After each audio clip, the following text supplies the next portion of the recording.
All right, welcome back, everybody. This is Benjamin Parker on Sports and Money.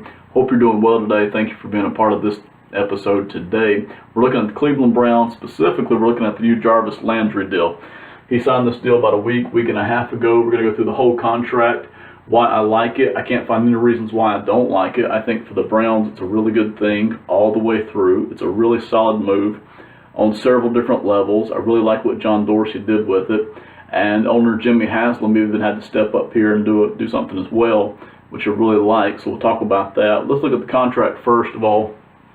5 years, $75.5 million. For Jarvis Landry, it's a good landing spot. The Cleveland Browns seem to be on the upswing. How much of that you want to attribute to John Dorsey? How much of that you want to attribute to the old front office, who had a lot to do with stockpiling picks and putting in cap flexibility? John Dorsey has started to use up some of those picks, some of that cap flexibility. That's up to you to decide, but for sure, for Jarvis Landry, he's the benefactor here, getting 5 years, $75.5 million. So it's a big contract. 34 of that is guaranteed. Again, for Jarvis Landry, that's a great deal. If he all of a sudden gets injured, even during Browns training camp, never gets to play down his career for whatever reason, $34 million of that is guaranteed no matter what. So for Jarvis Landry, he's got to really feel good about that. This is his first big contract coming off of his rookie deal. He's probably going to be able to get another big contract later on in his career. He's young enough to be able to do that. So congratulations to Jarvis Landry. $34 million of that is guaranteed out of a 5 year, $75.5 million contract. Let's go through it now and look at it. I'm going to start with the cap numbers every year. This is the first reason why I like this deal. Is the cap hit is balanced every single season. You see in the upcoming season, $15.5 million is the cap hit. That's a stout cap hit for a wide receiver, but that's the going market for wide receivers. Their market is up right now. Teams are signing them to a lot of money. So for Jarvis Landry, he got what appears to be a stout cap number, but a fair deal nonetheless. $15.5 million. The next season, it drops to 14.1. Hangs around at 14.6 and 14.8 during those next two seasons, and it finishes out with a high of $16.6 million. So it never gets too high, it never gets too low. There's never a point where you're like, man, I wish we hadn't backloaded this contract, or I wish we hadn't front-loaded this contract. It's very balanced every year, and the Browns don't have to do that. NFL teams don't have to do that. They can decide how much money they want to put into each year. The Browns elected to go with a balanced contract cap hit every single season, and so there's no season where you're like, man, this is going to be such a burden to carry this, because it's going to be basically the same every single season. So I like that, number one. My favorite part of this contract is right here, the dead cap number. $34 million. If the Browns decided all of a sudden that Jarvis Landry was the worst person who ever walked the face of the earth, then they won't do that. But if they did decide that, they decided to release him today, they would still have to pay him $34 million. $34 million is guaranteed. Now, they're not going to do that. Next offseason as well, they're going to only be able to let him go for $18.5 million. So there's no way they're going to do it during the next offseason either. They would be paying him $14.1 million next season, 2019. His dead cap hit would be 18.5. So unless he truly were the worst person on the face of the planet, which he's not going to be, there's no way they're going to cut him. But after 2 seasons, if for whatever reason they decide that they want to let go of Jarvis Landry, it's only going to cost them $4.5 million to do that as a dead cap hit. His cap hit would still be 14.6. But they could lose a lot of that. They could lose about $10 million of that, save $10 million in season number 3, and only kill $4.5 million against their cap. You might say, Ben, why do you always do this? Why whenever a team picks up a player, a really special player, a player who signed a really big contract, why are you all the time talking about letting him go and how much it's going to cost? Well, the reason is this. The NFL system, because of the salary cap, because of the pressure that it put teams under, forces NFL executives to think this way. They're always forced to think about, if my player that I am in love with right now, that I think is really special and it's really going to help our team, if for whatever reason he doesn't work out, how long am I stuck with him for? How long will it be before I could let him go if I wanted to? And there may not be The only reason may not be that they've decided they don't like him.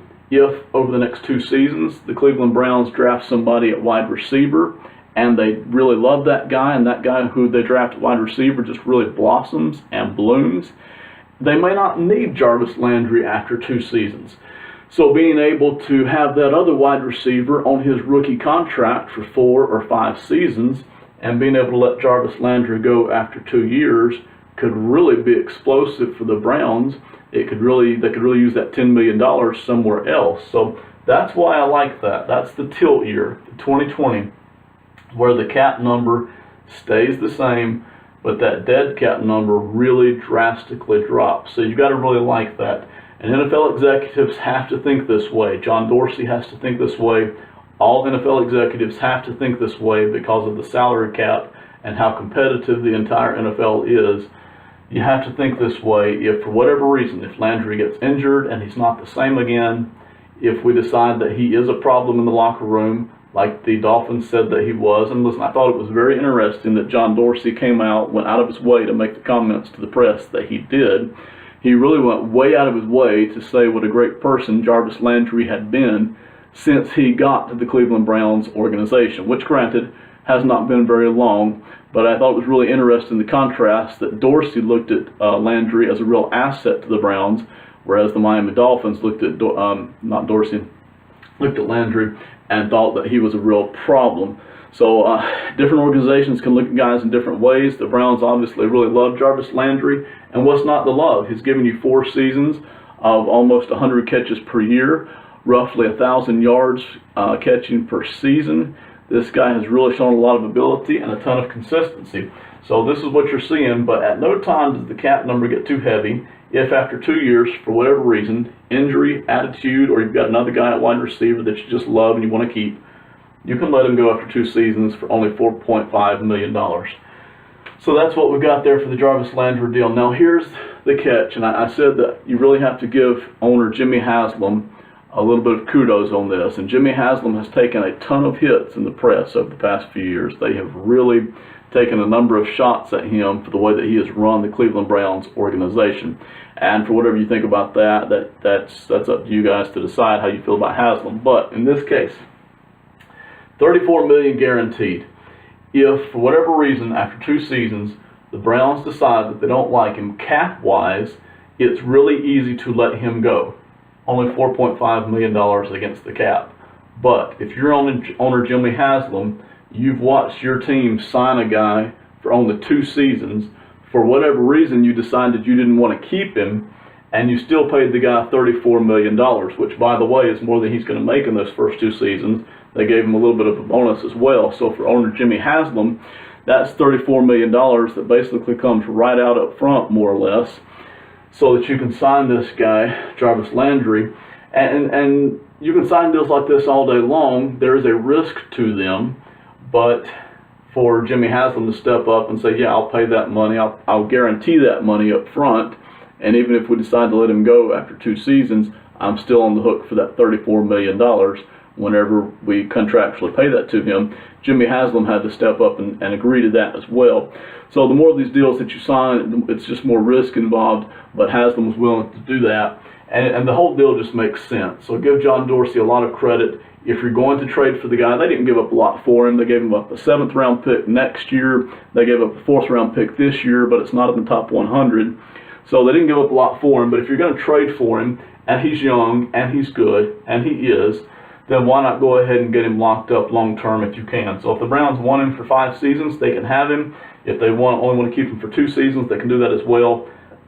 They still have a lot of cap flexibility, and that was something that the previous Browns administration had worked very hard to get the Browns into, was a ton of cap flex. And John Dorsey has started spending some of that money, but he has still kept them flexible. And you see that right there after 2 seasons. All right, that's the Jarvis Landry deal. Thank you so much for watching. We'll see you next time on Sports and Money. Thank you. Bye.